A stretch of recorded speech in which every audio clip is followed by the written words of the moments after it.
information gets disseminated at that, so that is an important meeting. And thank you very much. Thank you, Vivian.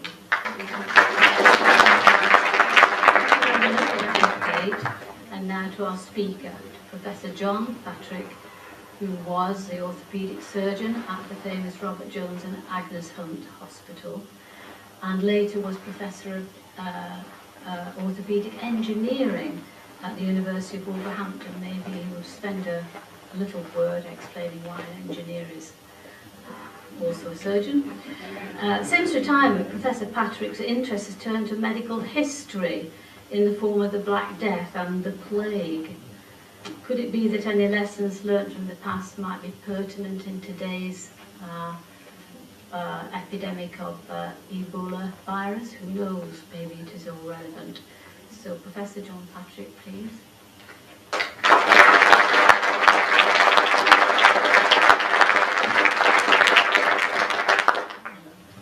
Well, good morning after such a nice introduction. Thank you, Vivian, and to all of you for inviting me. Yes, indeed, I am retired from the orthopaedic hospital where I worked in a little bit of engineering. Engineering is as wide or wider than that. And the way that you and I walk has only been discovered and known about from an engineering principles point of view since about 1952. 1952. So with the modern advent of computers, we've been able to do an awful lot of research to find out how you and I walk, and latterly how animals walk, how we run, and so on and so on. Look at what happened at the Olympics and the Paralympics. A huge amount of knowledge, and I was privileged to be able to help the understanding of the pathology of so many conditions that affect human walking, and that's what I did. It was a life, it was a wonderful time that I spent in the research laboratories out at the orthopaedic hospital. Anyway, I'm here to talk about something completely different. How did I get into this really quite gruesome subject? I have no horrible slides, I can promise you. Really because most of this is ancient history, and there were not really very many pictures, certainly no photographs obviously, not even of the outbreak of plague in Madagascar in 2008. So it's not yesterday's disease, it's around us, and I hope that at the end of the next hour you'll know a little bit more about the condition of plague. I got into it because I used to be master of the Shrewsbury Drapers Company, a charity here in our town, in the county town, which looks after alms houses and alms people. And the master, about 4 years ago, our chief, asked me, because it was the 550th anniversary of the Drapers Company, if I would please look into the medical aspects of this curious catastrophe that hit Europe in 1348. And I did, and I gave a talk then, and have done on several occasions. And it's that same talk, somewhat elaborated, particularly in view of the point made by Vivian about Ebola virus, that I'm going to try and help with the understanding of this morning. But first, we have to set the scene. We're talking about 1348, as I said, a third way along that century. At that time, Shropshire was covered in forests and wood. Every so often, there would be a clearing, a man-made clearing where there would be a farm, a hamlet, a lode, L-O-A-D as it was called then, where people lived in little grimy hovels,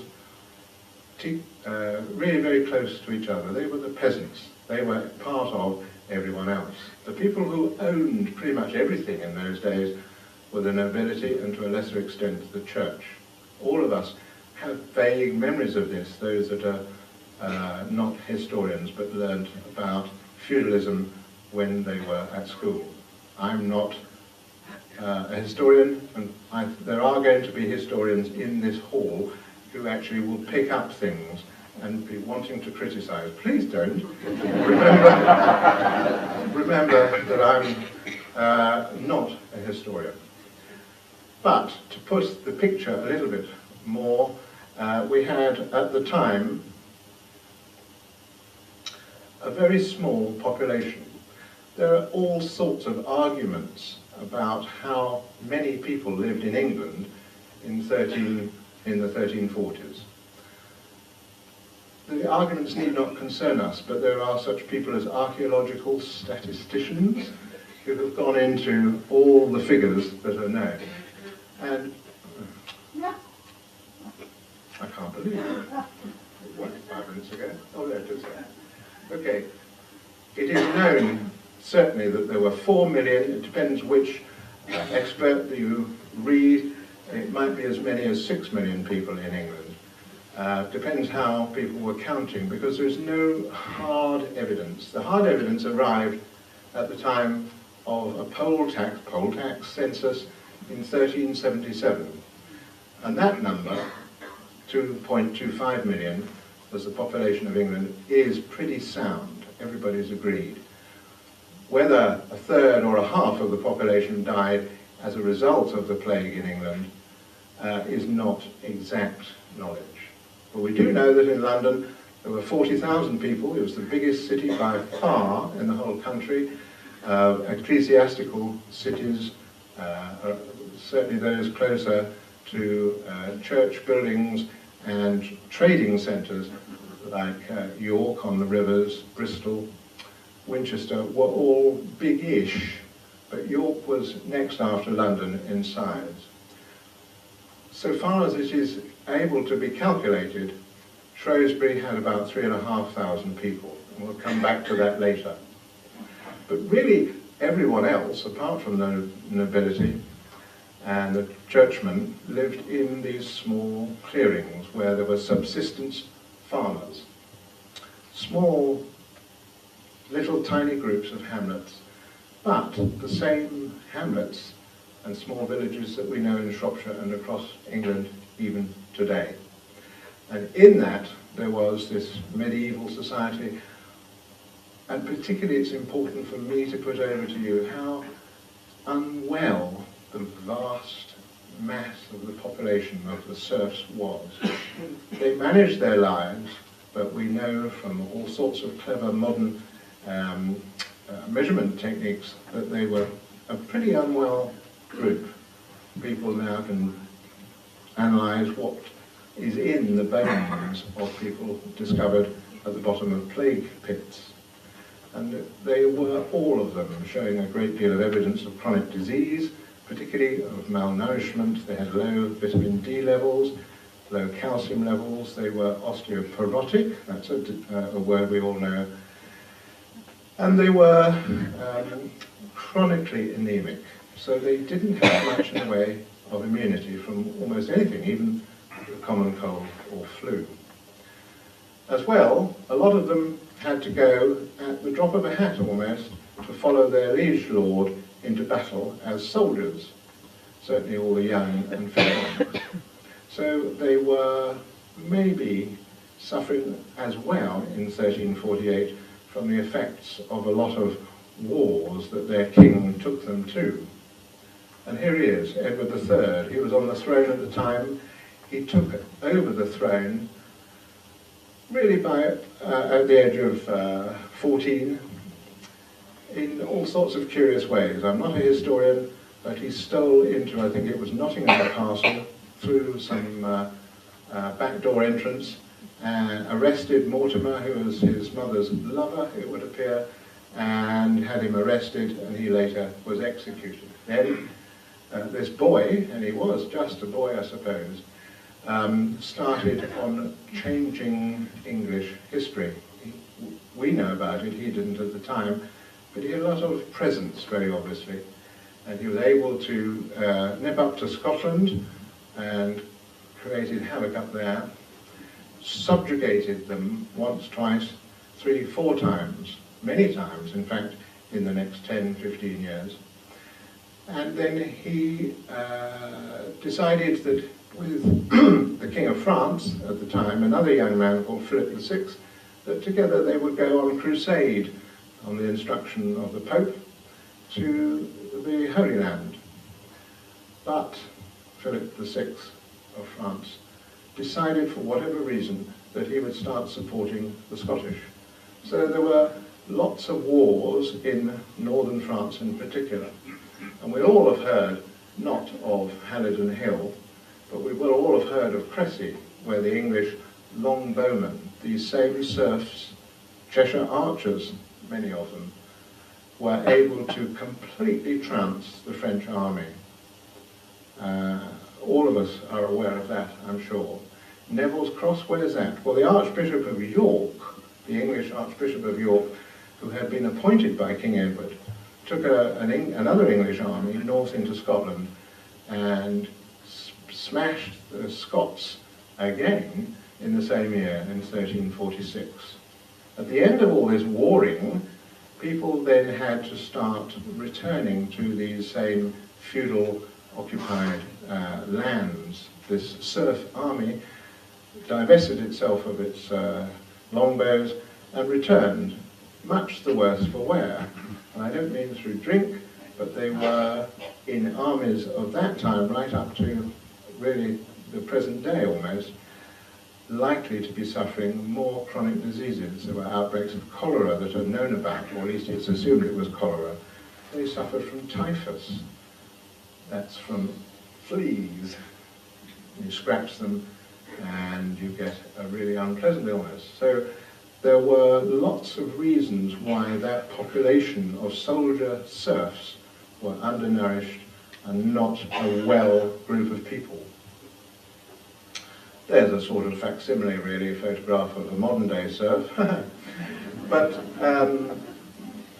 we all are aware of strip farming and our sort of ancient history for us that we learned about at school.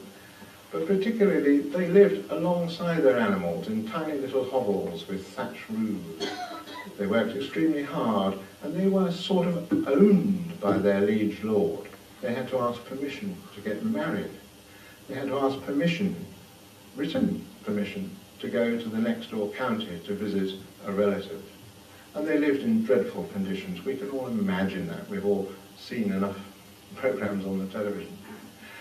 The average age of death was quite late, around 38 years of age, but that's not because people all died at 38, but it was in those days because there was such a high infant and child mortality rate.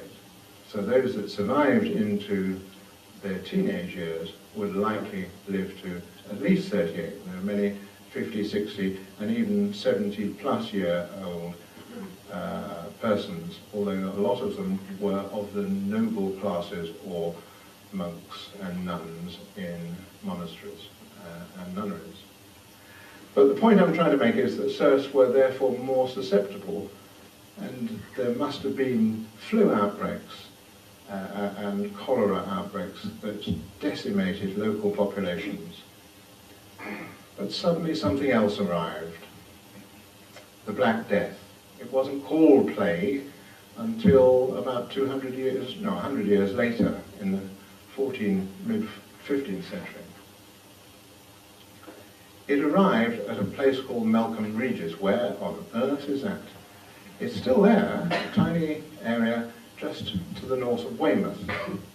Weymouth today is quite a big port. Those of you who have visited recently will understand. It's a sort of spit of land that sticks southwards, and it acts as protection for a hinterland on the eastern side of the river there, where people could, in medieval times, safely take in their boats out of the bad southwesterly gales and have a place to land a cargo.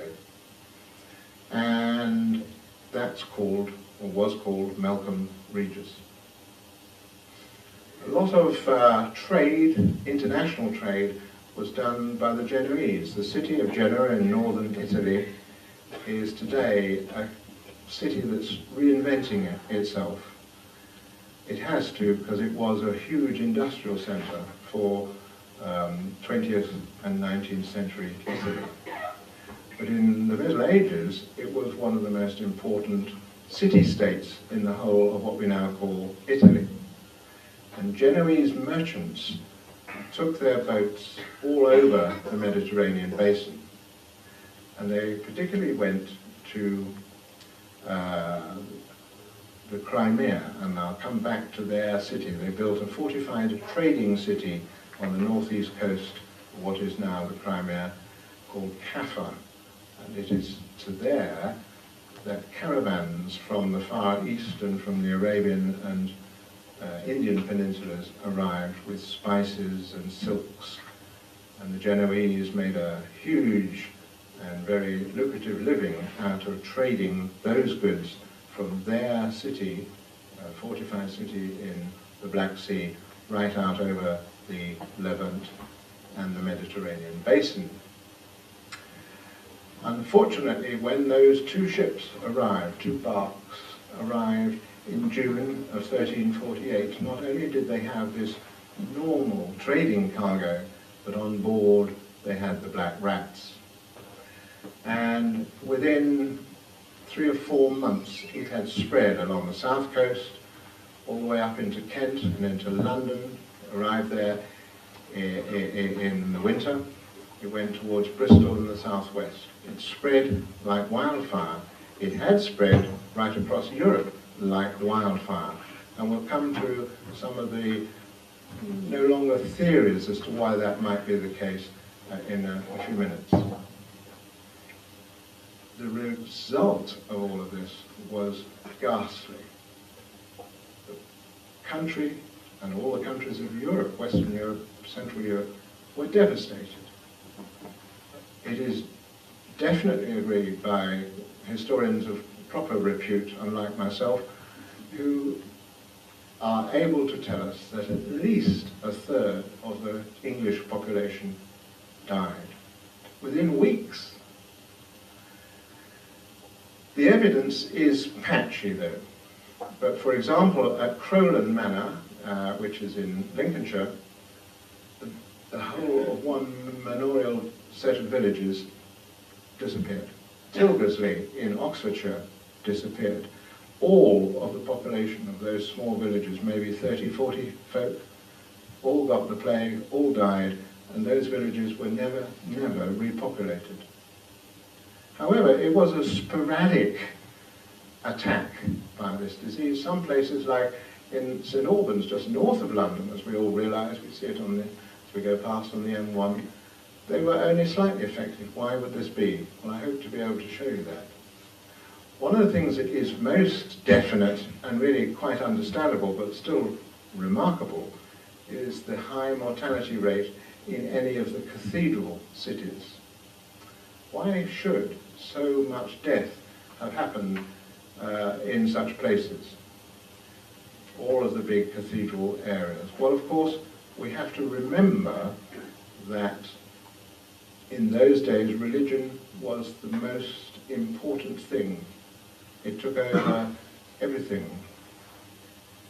You depended upon your parish priest for help, for succour, for support, for his or his pastoral care. And when your family fell sick of a disease that you didn't understand, but which you knew by reputation was alarmingly horrible, you called in the parish priest. And if you were higher up the pecking chain, you called in the bishop.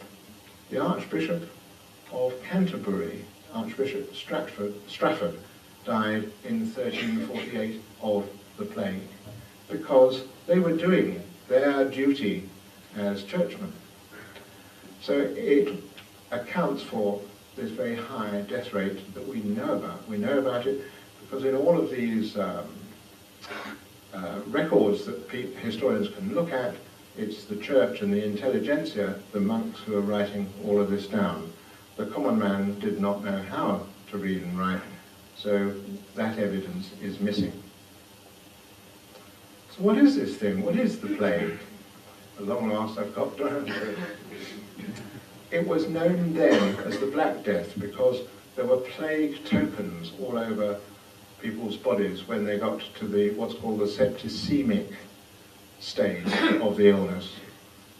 That was just prior to death. And that's where the plague bacillus, because that's what it is, as you can see on the left there, that's a scanning electron microscope of Yersinia, the plague bacillus. That's what it looks like. When that miserable, wretched bacterium had got to every single blood vessel and caused the blood vessel to burst, if you like, and cause little hemorrhages. When all these tiny hemorrhages in the skin coalesced, they would get little bruises, and these would amalgamate one with the other, and then there would be black, dark blue bruising of the skin. And that's how it got its name, the Black Death, because that very quickly, especially if death was just a few hours away in many cases, that's what caused the sign, the plague token, and it meant death. That germ is a bit similar to Escherichia coli, E. coli, or Clostridia. Those are the things that we know about today. I hope you can hear better now. I've realised there was a lot of echo to my voice. Standing a little bit further from the microphone now. But it's a cousin of E. coli, and it's still around. Obviously, I mentioned Madagascar, but in North India today, you can capture, as rodent operatives do, capture black rats, and there will be Yersinia pestis in the black rat's stomach. We live in that part of India in a sort of uneasy relationship with the animals and with that bacterium. It's still in our society. Fortunately today it can be treated, let me assure you. It can be treated with a lot of support and with antibiotics. But then nobody knew what I'm telling you. Can you imagine the fear, the terror amongst populations? Suddenly an illness hits your village, your town, your hamlet, and people are dying left, right and centre, and you don't understand that it has anything to do with the sudden appearance on the streets in your own homes of black rats dropping out of the thatch onto the pavement, into the floor of your house. There was no ability to connect the two, but the black rat has got Black Death, the same Yersinia germ, and was dying from it. So there is why, is it coming? Can you see? There he is. That's Rattus, the black rat. One of the reasons why plague is no longer as important an international illness today is because the black rat has been superseded by Rattus norvegicus, which is the brown rat. And the brown rat doesn't like to live in close proximity to humans. It still feeds in much the same way on human detritus, on rubbish and rubbish tips. But the black rat likes the warmth and the company and the food supply that the medieval peasants' hovel would provide. And we all have images, don't we, of every morning you open the windows and you took the chamber pot and you dumped it out the window into the open sewer, which was the street below. Well, again, that's something that the black rat made its home. It needed to be that close. The Norwegian rat, the brown rat, doesn't like that. He likes to be at the bottom of the garden, hiding in its burrow there, and venturing out when it feels safe to do so. All of this brings me to him. That is the rat flea. Now there are countless numbers, almost, of rat fleas.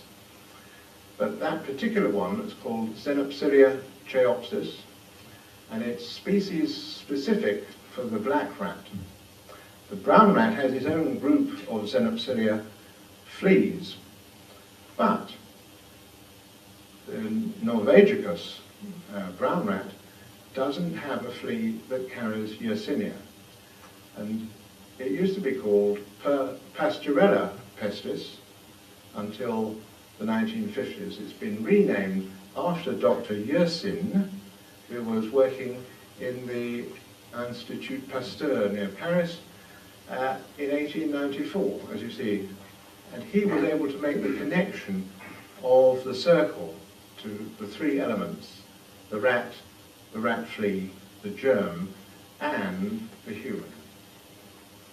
And I'll come to the latter point in a moment.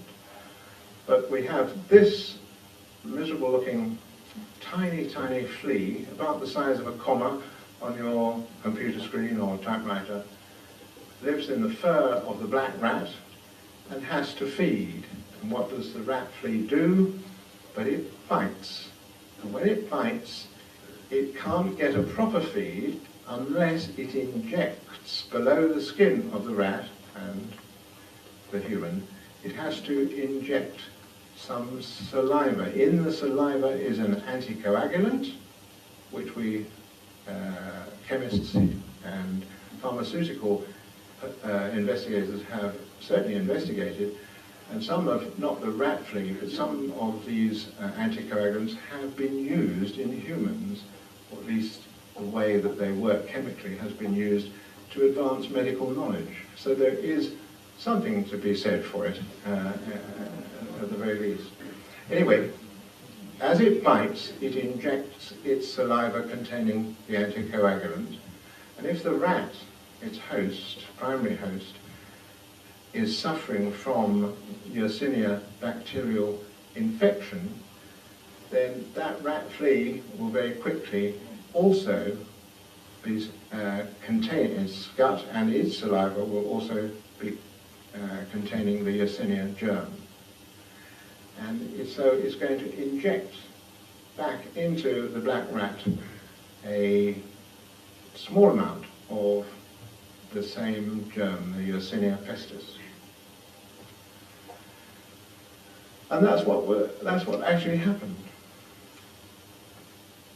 In times of some warmth, and when there's an explosion of numbers of black rats, because maybe it was warm and they were overbreeding, then they would start to boom in their numbers. Consequently, there will be a lot of fleas, and the fleas would want to go either to a nearby person, or if there weren't any nearby, they would do that if there were no nearby rats. What the rat flea would much prefer to do is to stay in-house, so to speak, would like to stay on its preferred host, which is a black rat, Rattus rattus, the black rat. But if the black rat is dying in countless hundreds around in that little tiny hamlet, it's got to feed somewhere. And unfortunately, we are the animal that it chooses or chose then. Why? Because you and I have the same core body temperature as the rat does, curiously. So the flea, Xenopsilia, does not choose a horse or cattle, passing bullocks, dogs, cats. It chooses the nearest thing that it can sense in somewhere where it's going to be safe. It might even, I suppose, confuse the passing human for another black rat.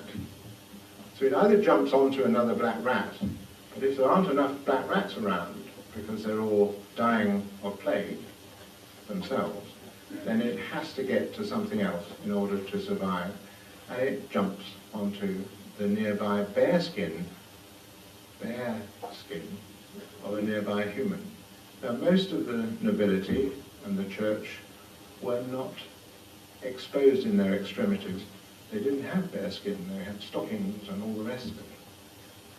Big boots, perhaps. So when they actually bite the nearby person, then the Yersinia germ can get going, and it can start to infect the human.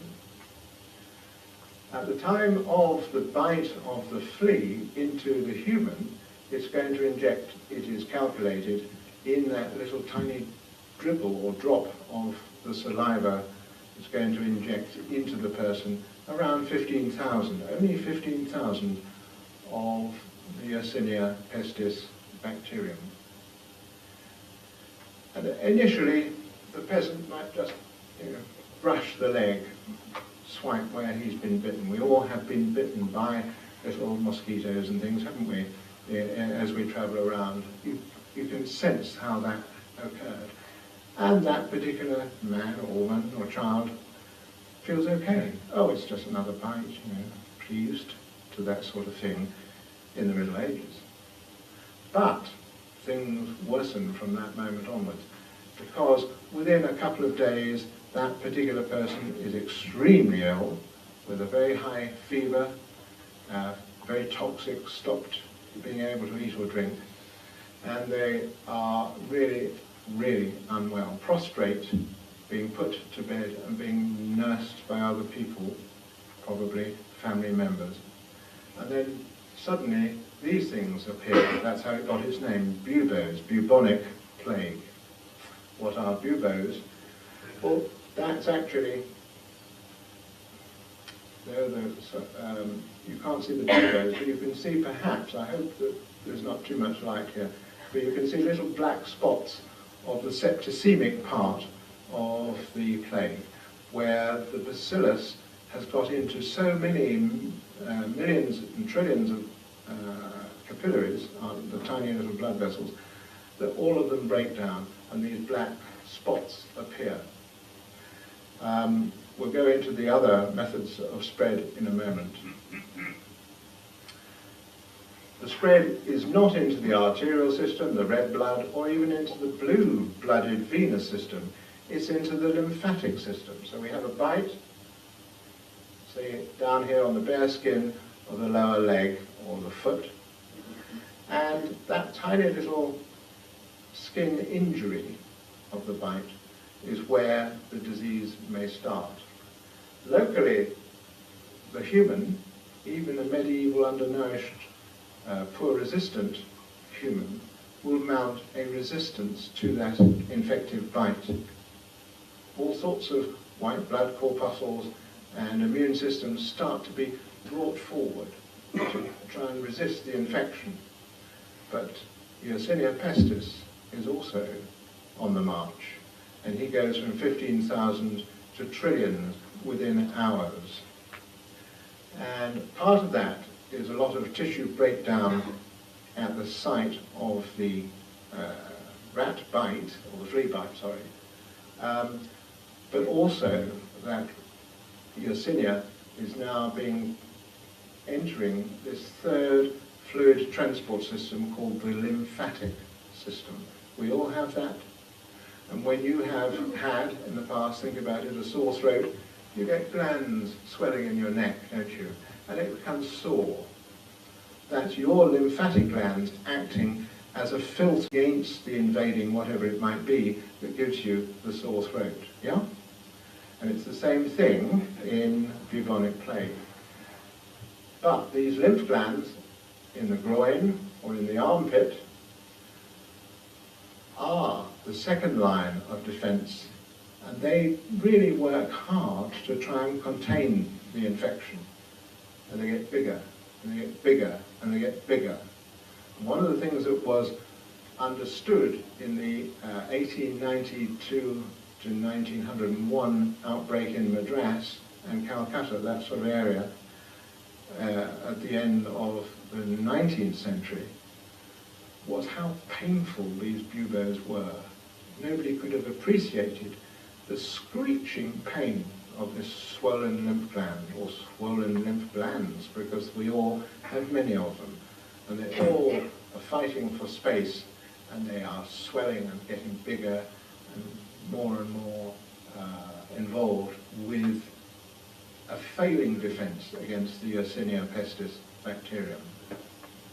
So that's how it gets into the main fluid transport system. Because by the time you've got buboes in either of those situations, because of a bite in the periphery, at the ankle or in the forearm, you're not likely to survive, though you might. That's an old woodcut of Dancing on the Grave. But we have to think about who got the plague. And I stressed in the earlier part of what I was saying a while ago that it was the poor, the undernourished, the peasants, the serfs, the soldiers who'd come back from France or from Scotland. But certainly those who were chronically ill. And that's been shown because people have now started to dig up, with the Crossrail project in London, entrance points to the subterranean railway tunnels. And they've gone to the squares, Charterhouse Square, Berkeley Square. A lot of those places are built as squares because in the middle of the squares there were plague pits known about, and so that was banned for building. And archaeologists have been part of the Crossrail project to try and discover a lot more about this catastrophic illness that hit London in 1348 and again, of course, in 1665. What we have found, or what they have found, is that these were itinerant people who had gone to London, presumably to earn their fortune or gone for trading. They were youngsters, they were mainly male, they all had some sort of chronic illness. They were malnourished, they were anemic, they had low vitamin D levels, etc., etc. So they were ripe for the picking, if you like. And to some extent we had known that for a long, long time. Elizabeth Carpentier in the 1950s made this rather neat statement: plague was a child of famine. And indeed, we can understand that there were plenty of famines to add on to the malnourishment of the medieval serf population. One other factor to note was that from 1348 onwards, it became endemic in the population. By endemic, I mean that plague had arrived. There were subsequent attacks all over the place, perhaps coinciding with warm weather when the black rat could multiply. And as it did so, then more and more fleas, obviously. And then there would be outbreaks in various places. There was one in Windsor, where Queen Elizabeth I had fled in total panic with the court in 15-something, I can't now, the date exactly escapes me. But she issued an edict. She was so frightened, perhaps because of her knowledge of her own hereditary problems.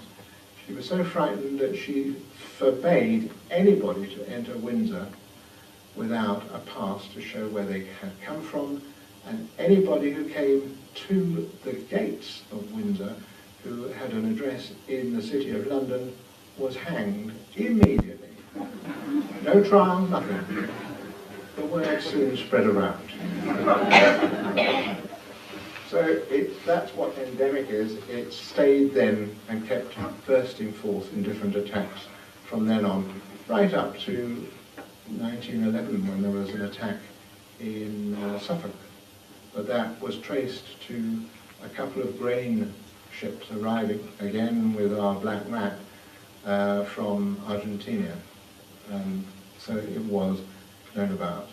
The very last attack in England was at Porton Down in, I think, 1958, and that was in the experimental laboratories there. Something went wrong with the precautions being taken in the laboratory where Black Death was being examined, or Yersinia. So we have this stage where at the limb roots, in the groin or in the armpit, these painful buboes swell and swell. People get very, very ill. They're toxic. They're very unwell.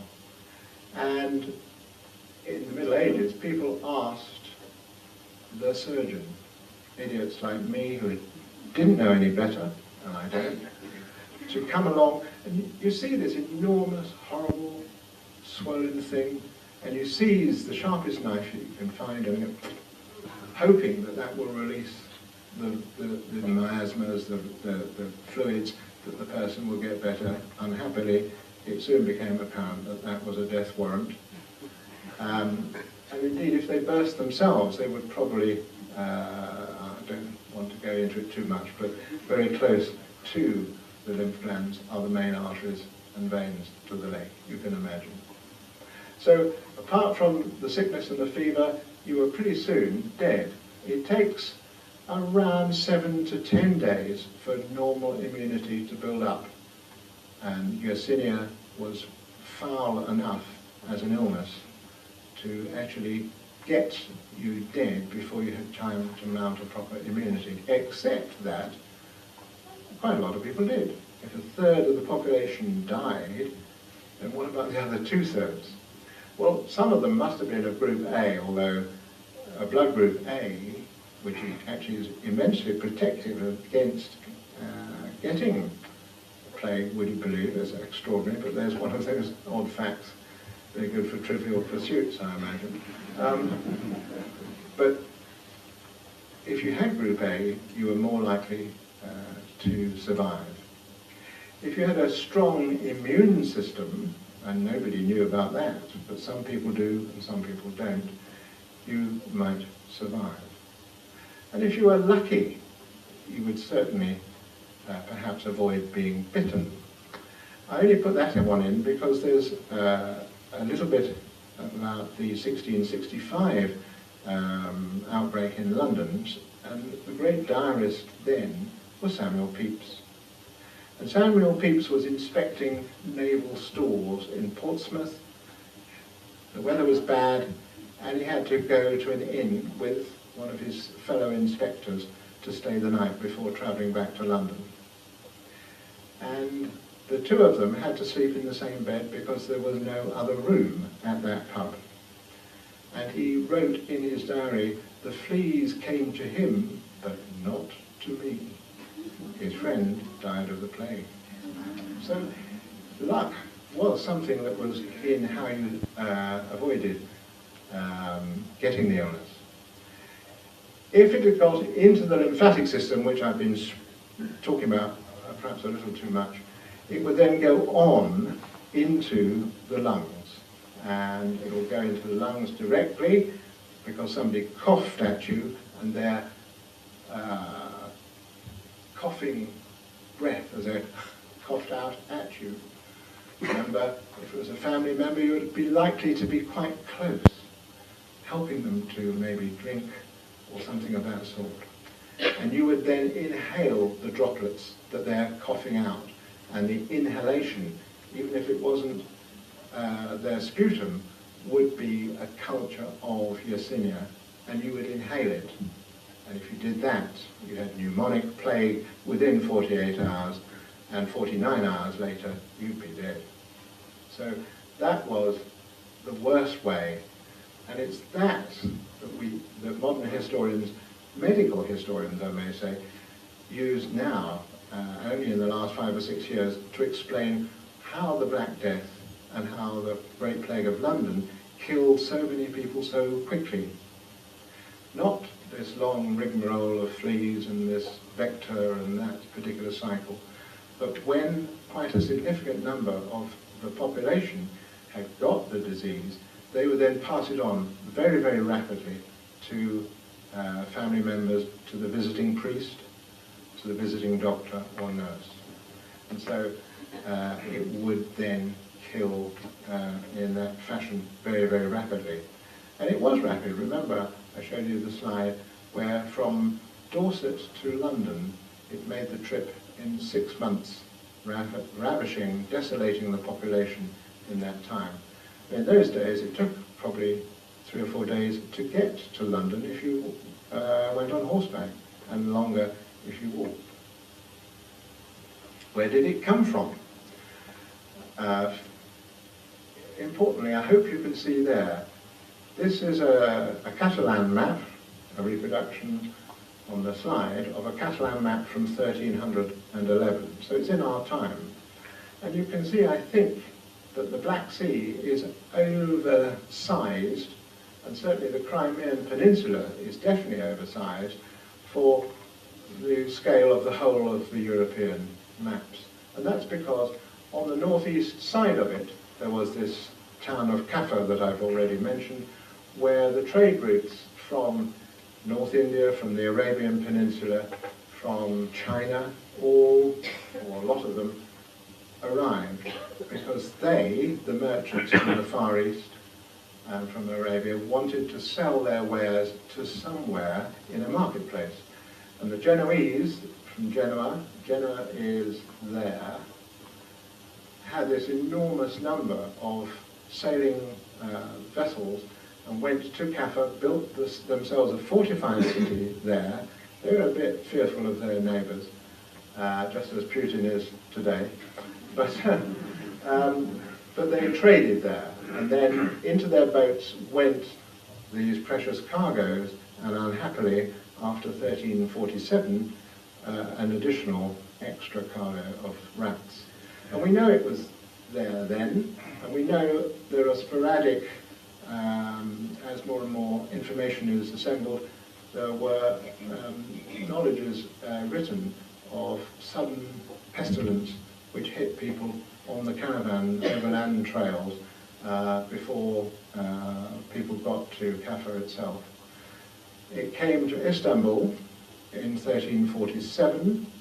It then, by ship, spread itself all along Asia Minor, down the Levant, along North Africa, into the Iberian Peninsula, and of course into the mainland coasts of the Adriatic and the Italian coast, and to Genoa particularly, and it then spread on the overland route. We've already said about how mortal it was. I wanted just to take you through one or two quotes that I found. This one here: "So great a pestilence before this time had never been seen. So great a reminder," is that what it says? So great a multitude was not swept away, it was believed, even by the flood that happened in the time of Noah. It was a major desolation of England and indeed of Europe. Henry Knighton, the canon of Leicester Cathedral, writing in 1351-52, said, it's rather plaintive really, isn't it? There was such a dearth of servants and labourers that men were quite bewildered as to what to do. But to put that in, to try and bring your minds or concentrate your minds into the effects of this awful catastrophe, because that was a beginning. The Black Death was the beginning of the changes, both in parliamentary democracy in our country, beginnings of the end of the feudal system. There was a peasants' revolt in 1381, where a lot was promised and not much given, but 100 years later it had happened anyway. And there were major trade changes as well, because there weren't enough people around. There just weren't. And the surviving labourers and their children as they grew up suddenly started to realise that they could demand more money for their labour and for their time, and that they didn't necessarily have to be the Lord's man and stay in their village and ask permission for almost everything. So there were big changes afoot. We don't have much evidence because there wasn't any time to have evidence, if you like. Yersinia pestis was such a rapid illness and killed in this pneumonic form through the lungs from droplet infections of people coughing or breathing over their family members or visitors. It was such a quick thing that there wasn't any time for things to be painted or written down. But we do have one. Boccaccio was a young princeling in Florence in that year. And he, for whatever reason, we don't know, he took some friends, some young mates, drinking pals perhaps, up into the hills to the family estate. And they spent 1348 and the beginnings of 1349 up on the family estates away from Florence. But they were interested in what was going on. They had family, presumably, in the city, and they rode down and were horrified by what they saw. He, Boccaccio, wrote this book, the Decameron, which is a very major source for historians. He said lots of things about how useless religion was, how nobody had any cures. What I thought as a doctor, or a retired doctor now, was what he said about the medical profession in the day. Neither the advice of physicians nor strength of any medicine was of any value or had any effect. Okay. Less pleasant, and really a bit ironic though, was the diary left by Dr. Francesco Giovini, who was a monk and a doctor. That was often what monks did. He was in a Florentine church, Santa Maria Nuova. I hope my accent is reasonable. Anyway, one of the big hospital monasteries in Florence. And he did post-mortems on people who had died from the plague. It would not surprise this audience, nor me, to know that he contracted the disease, but he continued to write. And he wrote and wrote and wrote. And the last page that we have of his writings is a spluttering of ink, and presumably he dropped to the floor unconscious in the middle of a sentence. Oh, goodness. In Ludlow, there were some other similar examples, particularly one I bring to your attention. In 1349, at the end of the year, people had applied to the court for some retribution, for the judge to make a ruling on a particular matter, and he wrote out the case because neither the appellants nor the defence could appear they had all died. People did try all sorts of things. They put on scourges to try and self-hurt themselves, to remind themselves that they must have sinned.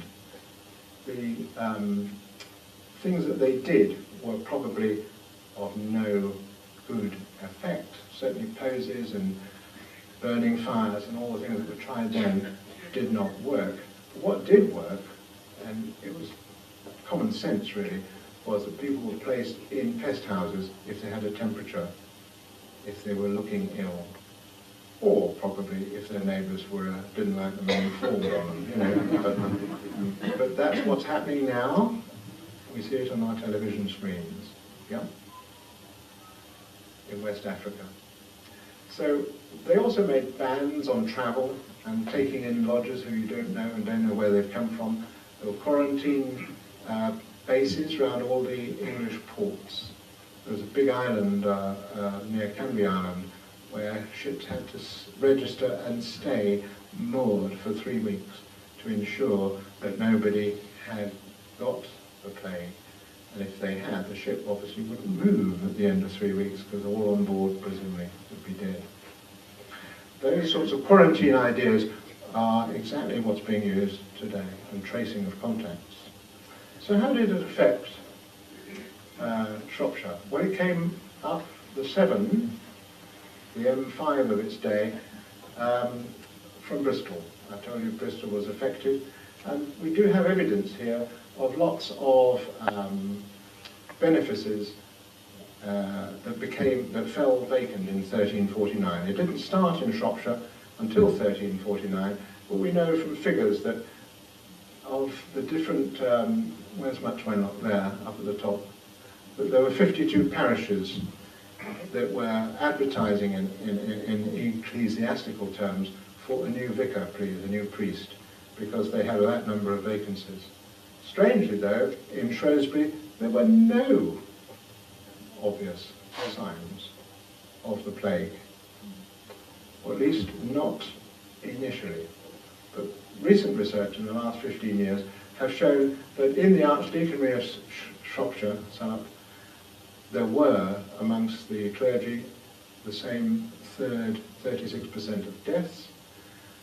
Work done by a colleague of mine now, who's become something of a friend of his, Professor Bill Champion, there he is, who has helped and did his PhD on what was going on in Shropshire in the archives of Shrewsbury Library.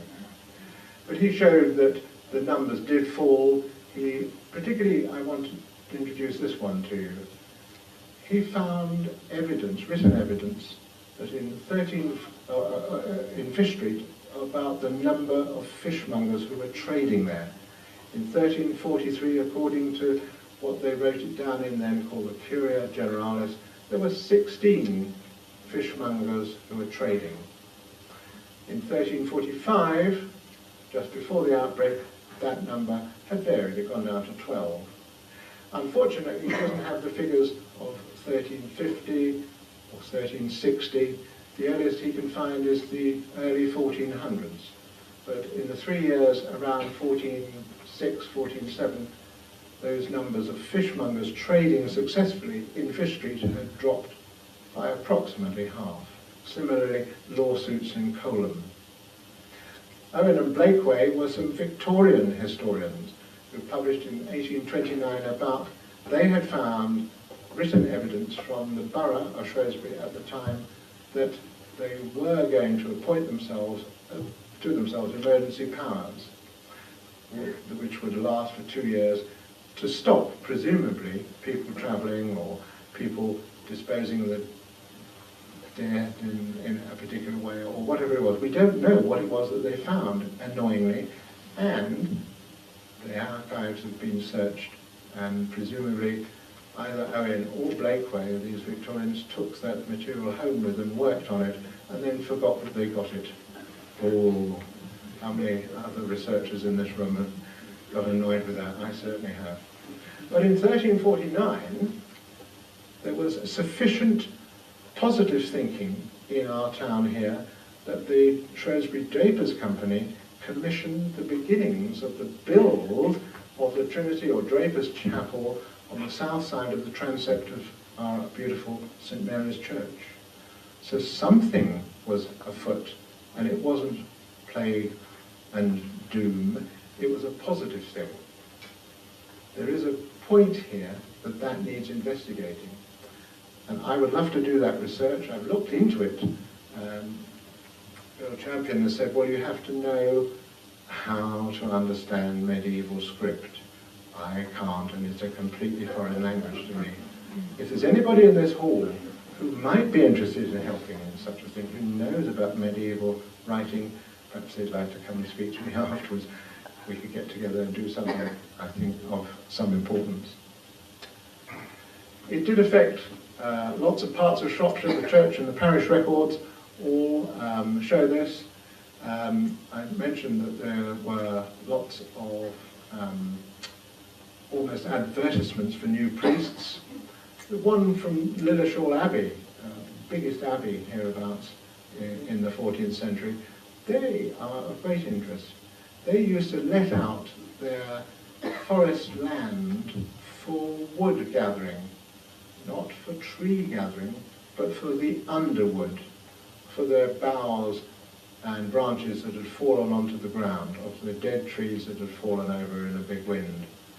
And that land was theirs and remained theirs, but if you were one of the local serf families, you could go pay a small sum to the abbey and then go into the forests and gather dry wood for firewood to last you through the winter, or indeed through the summer, I suppose, because wood was the main material. So we have evidence that their business, call it that, I think, was dropped so that their forest land was worth very much less, as you see there. Also, we know that it must have been affected by the plague because there are, according to ground radar, there are some plague pits in Lilleshall Abbey grounds. Farm rents dropped a lot. The one I want to bring your attention to is the one on the bottom there, the Whittington estates. I used to drive past Whittington Castle every single day on my way to Oswald Street and the Orthopaedic. And when I discovered that they couldn't let their farmland because they needed 40 shillings to repair the castle wall, that put it into perspective for me personally. Because I knew that castle, and I knew that English Heritage about 7 or 8 years ago now spent a small fortune on shoring it up and repairing it. We did have a number of plagues. I said that it was endemic in our county after 1348. Here's an example of some writing in 1584, outside the immediate period, but it gives you another sense of what was going on. Plague was in Oswestry, so that a market, in Wool that was kept at Nookin. Some would say Nuckin, wouldn't they? And Vida the drapers of Shrewsbury did early every Monday did resort to buy their cloth. I think that's really nice. But anyway, a final point really is about English sweats. I only put that in because it just gives you, if I explain what it is, it gives you an example of what historians are up against in trying to decide if death rates and burial records mean that everybody had plague or whether they had something else. And English sweats came over, or came into the records when Henry Tudor came up from Pembrokeshire, stayed the night, we're told, in the Lion Hotel, etc., etc. But his men were billeted all round the town, clearly. And they had undoubtedly what is now called and known to be a hantavirus affecting them, because everywhere that small army, as it got bigger and bigger, going towards Bosworth, everywhere they stayed for the night, people unexpectedly died when they came into contact with parts of this army. And when the new Henry Tudor, who'd been crowned king on Bosworth Field, got to the city of London, the mayor knew which side bread was buttered on, and he and his aldermen and his committee and all the rest of them welcomed the new king into the city of London. And within a week, the Lord Mayor, his deputy, and 5 other aldermen had all died of this English sweats. What is it? It's a virus which affects a small, sometimes a large population, and just kills people stone dead. Very, very rapidly. It happened to several American platoons and slightly larger groups in the Vietnam War, so they looked into it. But it is interesting that it's another example of the rapid death rate amongst a population where nobody has any idea what's happening other than people have suddenly died. So you can understand how medical historians are forever trying to make some understanding out of bald figures, particularly, you can imagine, of death rates and burial records. The only other thing to say about English sweats is that Arthur Tudor, that's King Henry VIII's older brother, died. Yes, we all know about that. He died undoubtedly of hantavirus. So it has got something important to say. The last slide. In the 1665 outbreak in the City of London, 100,000 people are pretty much known to have died. That's been verified as a figure, 98,000, somewhere around that. In present day terms, proportionally, that would be 5 million people dead in the City of London, if that repeated itself. And that's where Ebola comes in, does it? We hope not. I leave you with that as my final slide. Thank you. Thank you for listening.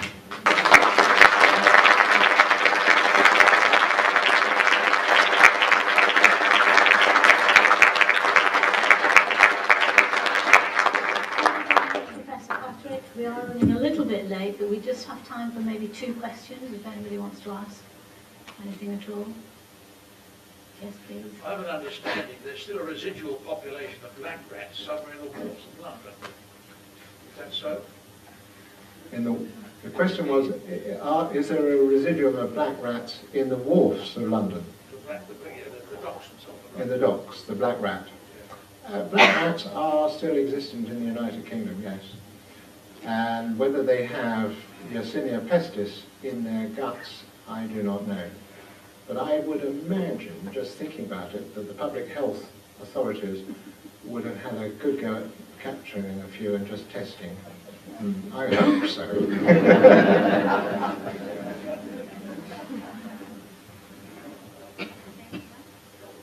thank you very much, Professor Patrick. That was most informative. Thank you for all the detail you gave us and the quick run through history, which is not so easy at all. But a wonderful speech. Thank you very much for your energy and effort. Thank you very much, Professor Patrick.